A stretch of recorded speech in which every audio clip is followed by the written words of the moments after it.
Howdy, and welcome to the Old West Travelers YouTube channel. Today, we're heading back to the late 1880s in the hills of the Idaho Territory for today's true tale of the Wild West. This is your first time here. I'm your host, Scott L. Winchester, and the Old West Traveler is all about true stories of cowboys and Indians, outlaws and lawmen, Native American lore, and more. Well, with that, let's get into today's story. The Horse Queen of Idaho. If you had bumped into Miss Kitty Wilkins in 1892 out on the streets, you'd have no idea that she was the Horse Queen of Idaho. She was a beautiful lady, very well spoken, and always stylishly dressed.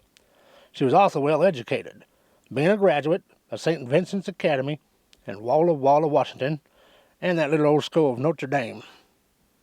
One would think that Miss Wilkins was a city folk, but she preferred the harsh, rugged lifestyle of the ranch in the southwestern Idaho to the big city lights.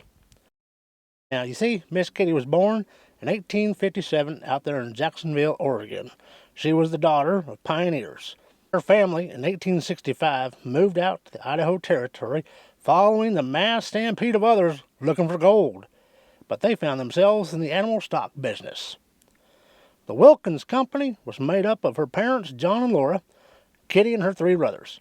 It was from her mother that Kitty would inherit her business wit and self-reliant spirit that she needed to handle the business side of selling livestock. After all now, this was a man's world she was dealing with at the time.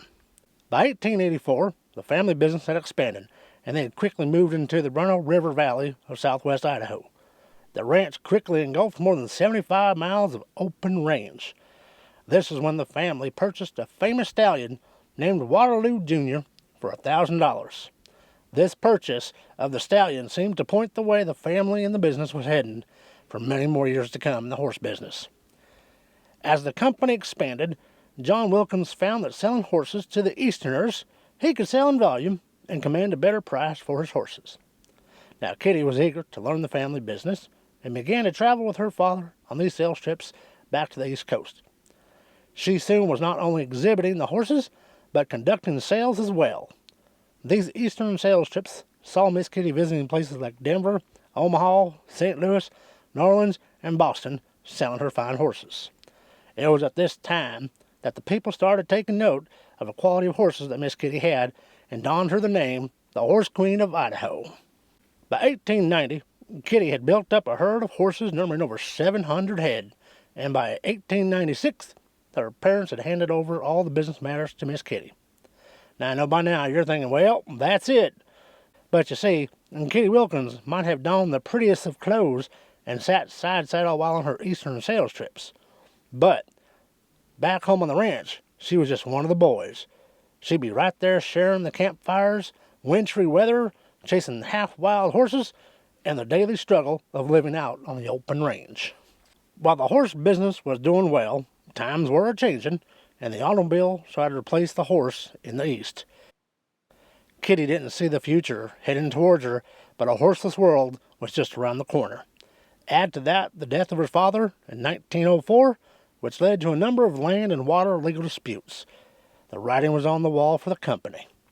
They still had customers in the West, and the U.S. Army was still buying horses for the cavalry and mules for World War I. That First World War would be the final blow to Kitty's horse business. By now, modern machinery had replaced the horses in just about every aspect of daily life here in America. To the point, on her last trip to Omaha, she failed to sell a single horse, and had to then sell the stock she had by the pound to make ends meet for her and the company.